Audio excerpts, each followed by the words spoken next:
Halo Sobat Bonsai sekalian, berjumpa lagi dengan saya Jenny Wardin, tuan rumah Wardin Bonsai. Di kesempatan ini saya akan menyiapkan tanaman jeruk kingkit saya yang memiliki nama ilmiah Triphasia trifoliata untuk repotting ke pot tanah liat. Tanaman ini sudah ada di dalam pot plastik putih ini sejak tahun 2022. Ini kondisinya di bulan April tahun 2024.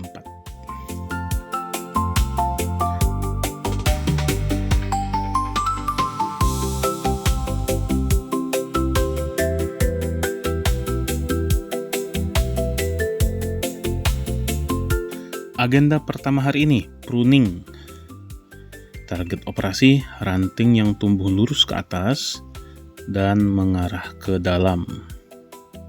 Dalam dunia bonsai, terlebih di kalangan pebonsai yang secara ketat membatasi diri pada metode clip and grow, pruning ini ada tekniknya. Memilih mata tunas, menentukan letak potongan berdasarkan arah mata tunas atau berdasarkan jarak dari titik tumbuh ranting atau cabang. Berhubung saya penganut keyakinan Kawati dan Pengkoki, saya tidak bisa menjelaskan terlalu panjang lebar mengenai teknik pruning dan konsekuensinya pada perkembangan tanaman bonsai. Yang jelas, pertumbuhan ranting yang mengarah lurus ke atas dan ke arah dalam percabangan tanaman wajib disudahi. Sepengetahuan saya, ini dalam rangka meniru perkembangan pohon di alam, di mana tajuk yang tumbuh lurus ke atas dan ke arah dalam akan secara alami dibatasi pertumbuhannya oleh pohon itu sendiri.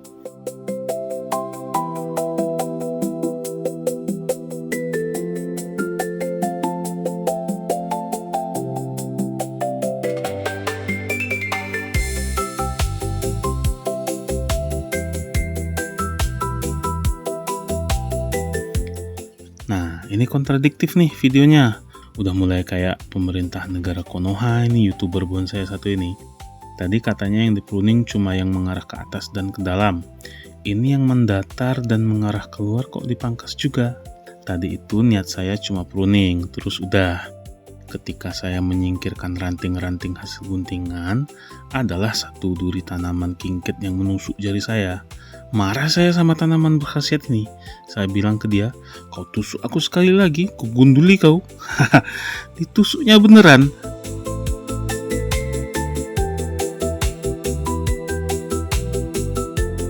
Itu tadi cerita hoak ya, Sobat Bonsai ya. Yang benar itu saya memang berniat repotting dari awal. Jadi daun-daun dan ranting-ranting wajib dikurangi dulu. Kalau tidak, niscaya perakaran yang sudah berkurang ketika repotting tidak berhasil mengimbangi kebutuhan air dan nutrisi dari daun yang masih rindang. Tanaman kesayangan hampir dapat dipastikan berpulang.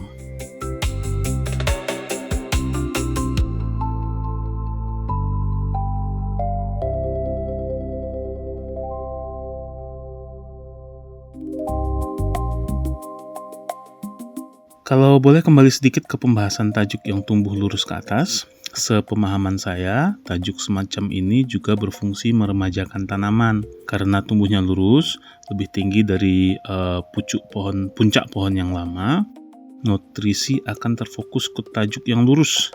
Akibatnya ia akan cepat sekali membesar diameternya.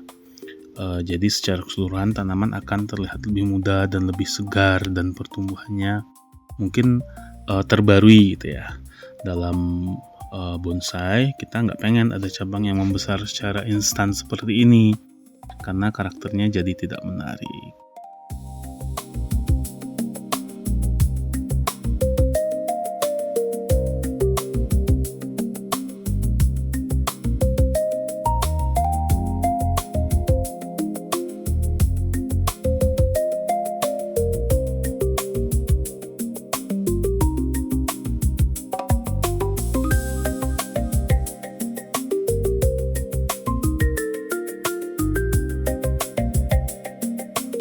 Oke, agenda selanjutnya jeruk kimkit cicit cicit cuit. Ini kita keluarkan dari pot plastiknya untuk kita periksa perakarannya.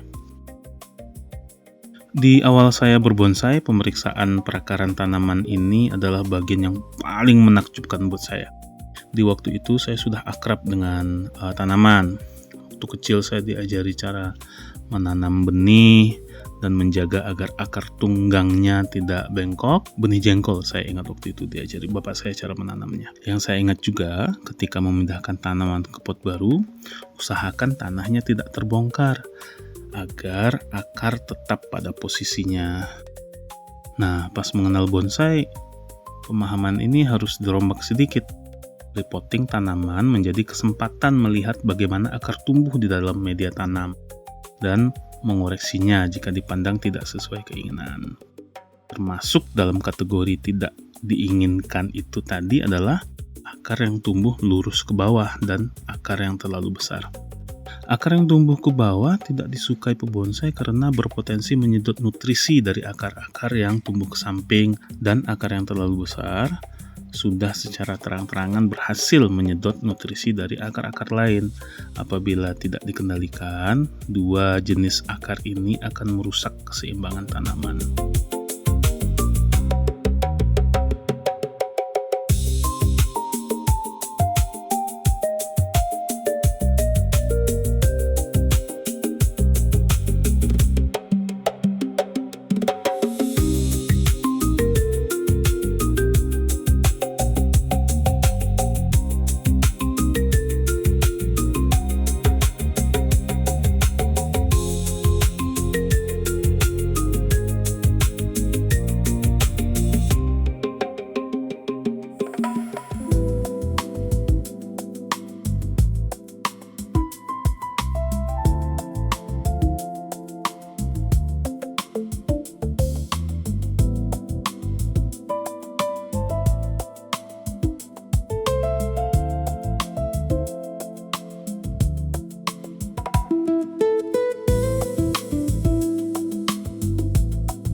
Ini kesalahan awal-awal saya memvideokan pengerjaan bonsai-bonsai saya ya. Harusnya setiap tindakan saya ambilkan gambar close up-nya.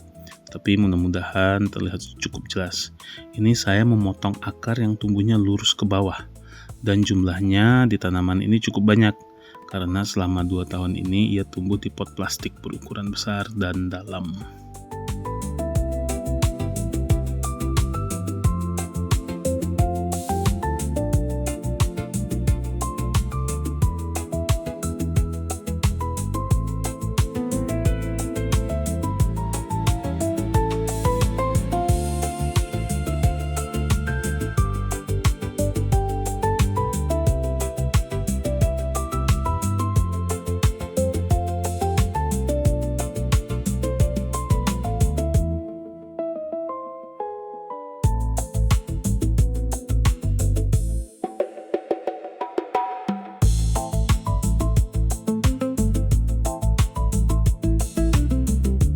Dan ini tindakan yang saya lakukan terhadap akar yang tumbuh terlalu dominan.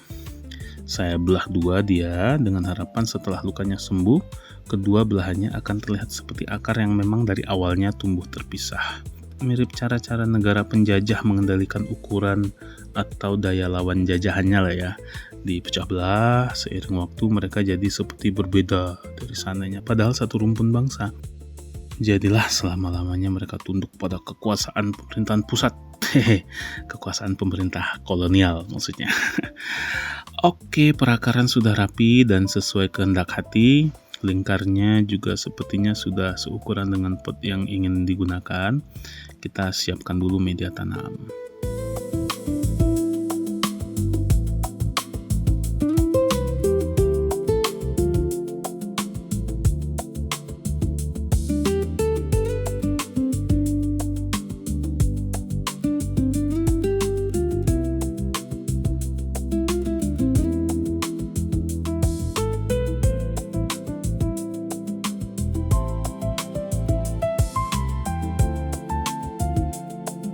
Dalam memasukkan media tanam perlu diingat satu hal, gunakan 3 jenis metode yang berbeda.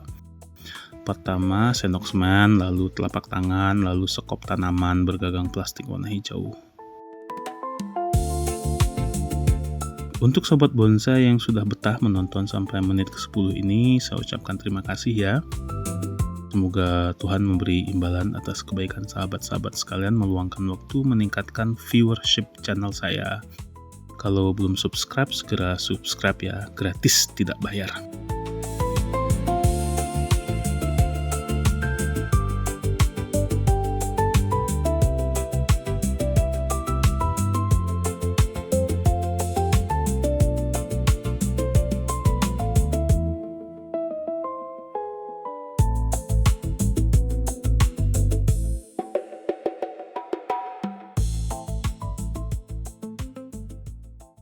Tanaman sudah masuk pot, akarnya sudah tertimbun media tanam, tinggal kita padatkan saja menggunakan pancang tenda.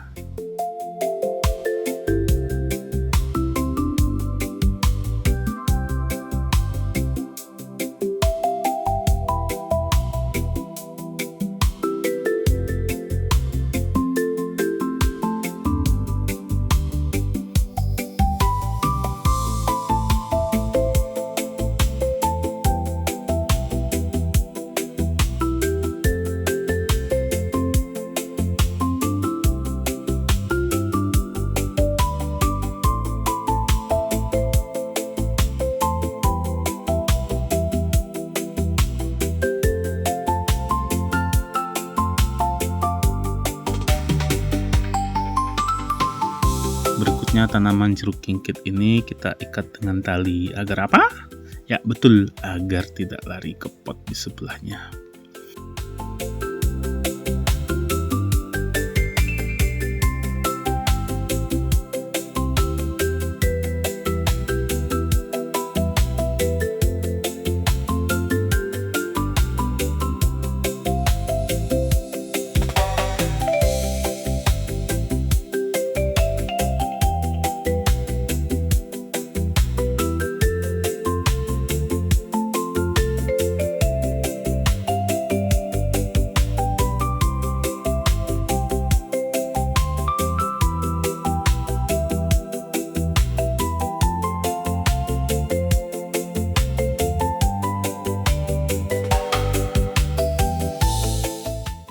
Jeruk kingkit ini berdasarkan hasil penelusuran saya ternyata memiliki beberapa khasiat pengobatan sobat bonsai.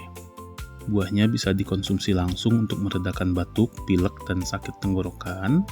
Sedangkan daunnya bisa direbus dan air rebusannya diminum untuk mengobati demam, sakit kepala, dan masalah pencernaan. Nah, kalau pebonsai seperti saya sudah membuktikan sendiri, jeruk kingkit ampuh meredakan masalah pencernaan. Ketika melakukan repotting ini, saya sedang mules nih. Sebulan setelahnya, ketika jeruk kingkit sudah menumbuhkan daun-daun baru di bulan Mei 2024, mules saya hilang.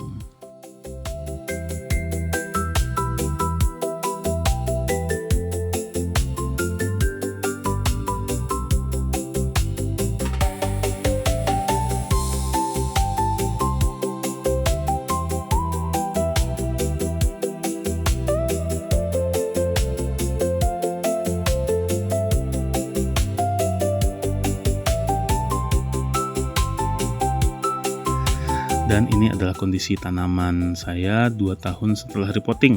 Daun-daunnya tumbuh subur, susunan ranting juga apik khas tanaman jeruk kingkit yang menyebar rapi ke arah luar. Hanya memang akar yang kita belah waktu itu masih terlihat bekas belahannya. Mudah-mudahan 16 tahun lagi ketika saya sudah pensiun, mereka sudah terlihat seperti 2 akar yang tumbuh terpisah. Sobat bonsai, sekian dulu video repotting tanaman bonsai kingkit bernama latin Trifasia trifoliata ini. Semoga menghibur dan memberi inspirasi. Penjual terasi menutup lapak, terus berbagi informasi, jangan percaya hoak.